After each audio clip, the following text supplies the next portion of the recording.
My name is Gilberto Mosqueda. I'm a professor of structural engineering in UC San Diego, and I want to first recognize a couple of students that have been working with me on this project. Ricardo Bustamante, Claudio Sepulveda, Joaquin Marquez, all PhD students. And also want to acknowledge the Peer TSRP program for funding this research. This is one of the new projects just funded in February 2021, so it'll be more of a progress report rather than have a lot of solid conclusions. And also, this is I'm one of the, as I mentioned at the beginning, I'm one of the first time funded under the TSRP program. Although I've been involved with research quite a bit, peer research, and the last one was with a nuclear related project that really started a lot of the work on this and looking at seismic isolation systems under extreme loading that I'm trying to look at in more detail now for bridges.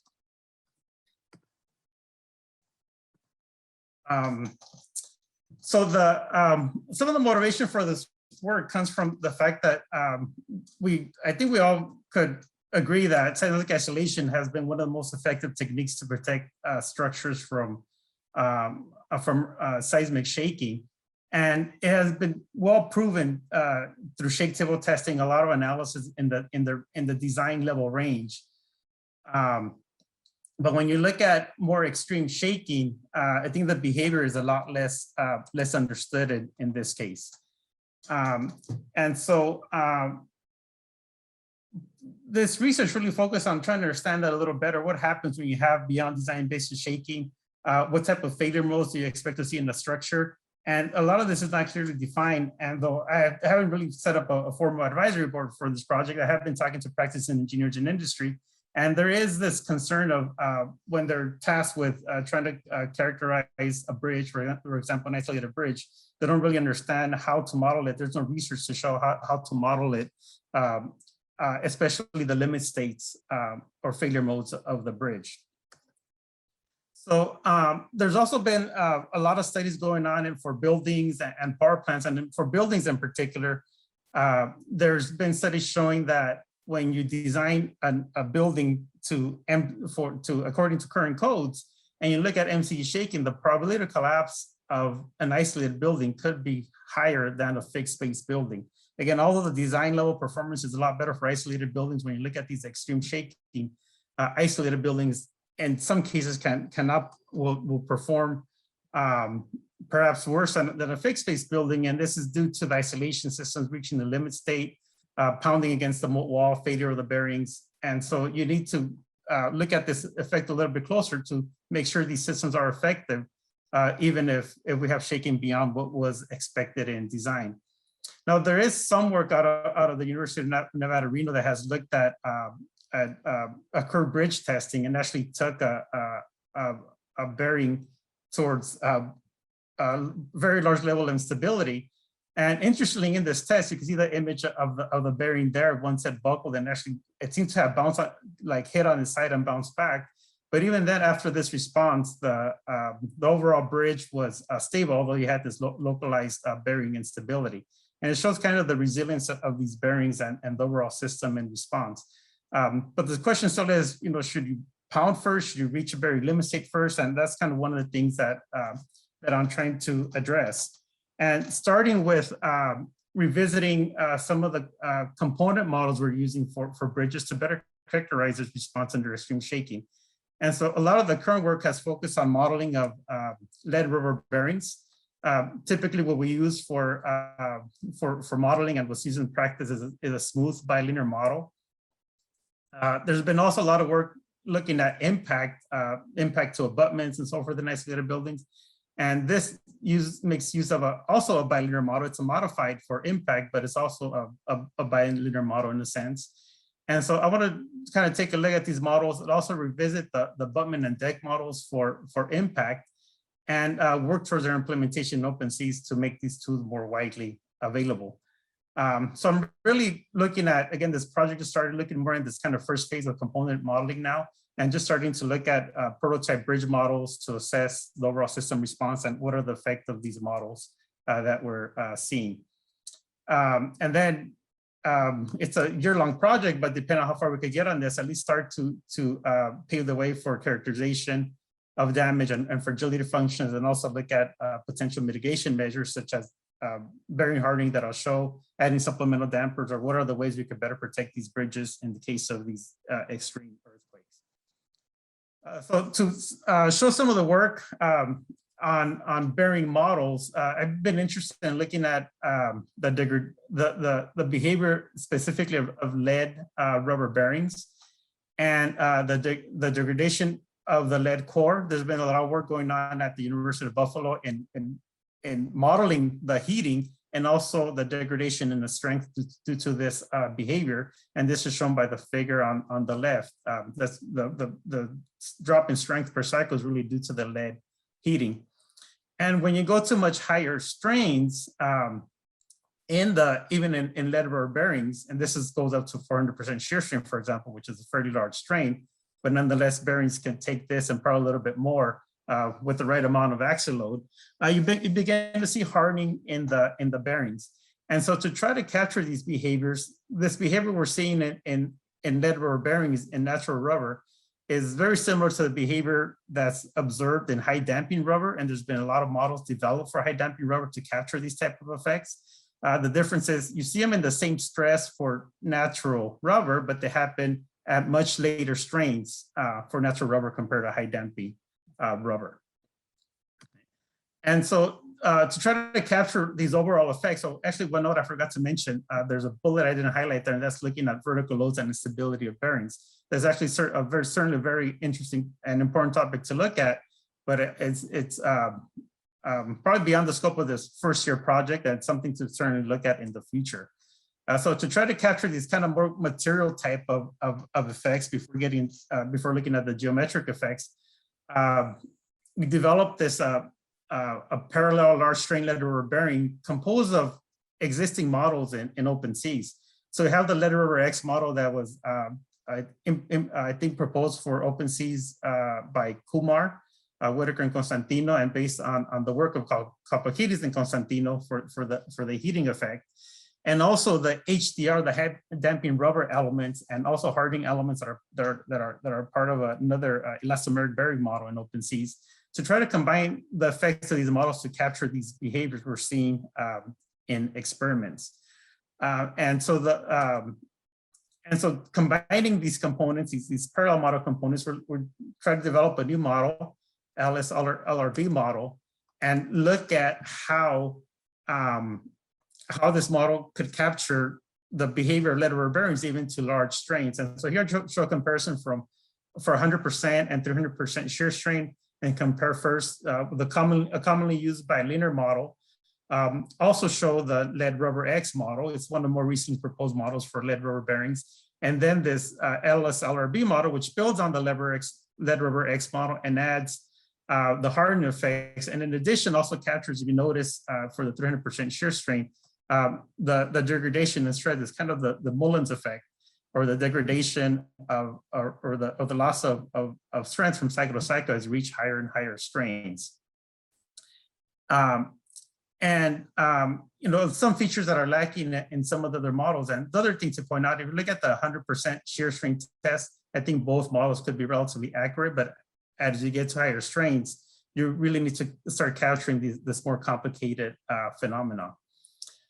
And just to understand the effect of this model on the structural response, when we look at a dB level of displacements, we have, and we compare these three models, we get very similar response when we're looking at the 100% shear strain range. But as we go to larger motions, the actual motions are amplified by a factor of 2, and you start getting much larger strains, and you start seeing a much larger variation between the models and predicting. Again, this is just the displacement response of a single degree of freedom system.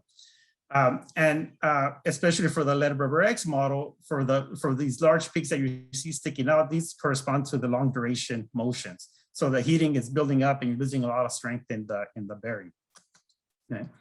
In terms of impact models, it was developed for bridges, and commonly used model was the Kumar model shown in this image here. It's a purple kind of bilinear model. There's also a lot of different other types of models compared to this model. And we looked at a comparison of these models and actually found that I think the global response doesn't change a whole lot, but the local response does, depending on what model you select.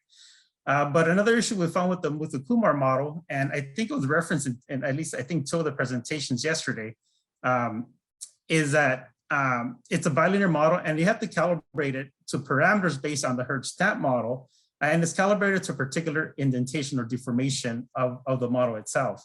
And so the Hertz-Stamp model shown in the orange here, you see it's kind of this oval shaped response, and it kind of tends to stiffen. And so as you go to larger and larger impact velocities of larger indentation and forces, you would have to keep recalibrating this with the Kumar model to capture that effect.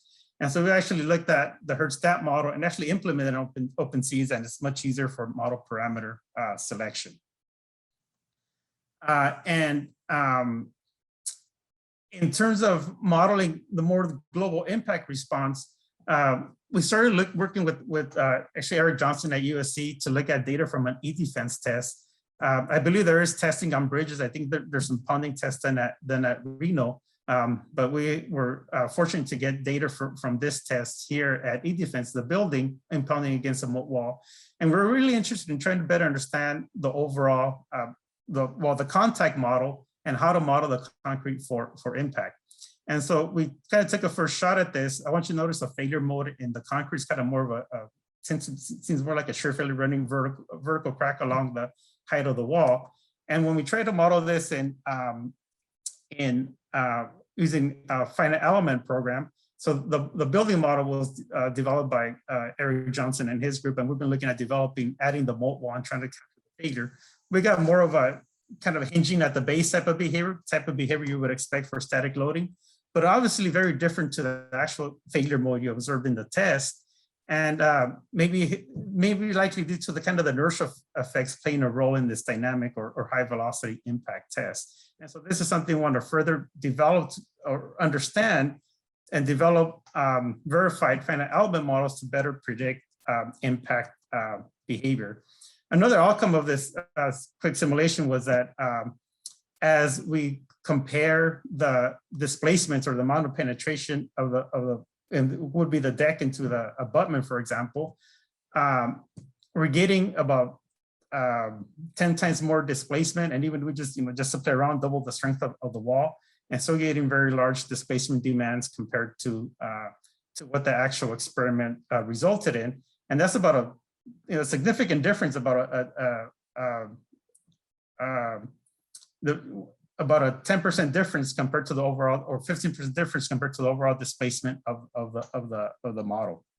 So you can see here in the primary direction of impact, how much more penetration we're calculating compared to the actual experimental data. So certainly have to revisit these impact models, right? And so the bulk of the work has focused more currently on these component models. And we're just starting to look at a prototype bridge models to incorporate these models and look at their effects. We came up with a prototype model following some of the examples in a report by Ian Buckle. And we modified the model slightly, but the geometry is based on one of the examples provided there for isolated bridges. And so we have a 3-span bridge supported on isolators. Designed we're modeling the system as nonlinear. And the whole system, including nonlinears, where possible, to see what type of damage we observe in the models. And we have a preliminary model for the abutment, but again, this is something we want to revisit based on the results of the finite element analysis to try to better capture this behavior. So we're including the impact elements, a Hertz contact element, as well as the flexibility from the back wall and the backfill soil to try to capture the impact effect and how much, for example, the bridge would penetrate, what are the maximum displacements that would be experienced by the bearings and so forth, and looking at improving these models. So we have been able, we're just doing some preliminary results. We obtained a set of— Gilberto, just one more minute left. One more minute? Yeah, I think I'm down to the last couple of slides. And so we obtained a couple of ground motions.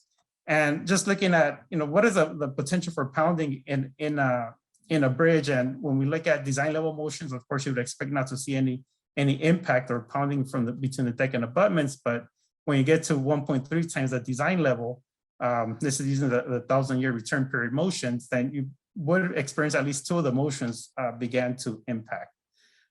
So again, we're working on models. This is a kind of more detailed results of bearings are designed for lower shear strengths here. But we're just starting to develop models, so again, to try to better incorporate these behaviors and look at, would it be better to, for example, allow the bearings to go to higher strains, engage hardening, and limit velocities, or even the potential for impact in these bearings, right? And so this is just, again, some snapshots of the current results we're getting. We've just been developing these models over the last month.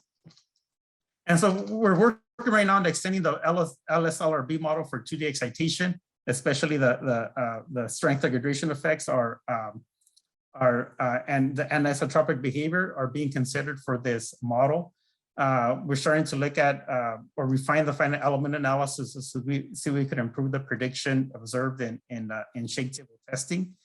And then we'll continue working on updating these component models in the overall prototype bridge model to better identify the demands on the components, and then begin to look at mitigation strategies on how to reduce demands towards, for example, supplemental damping or the bearings engaging the bearing hardening or other types of restraint systems to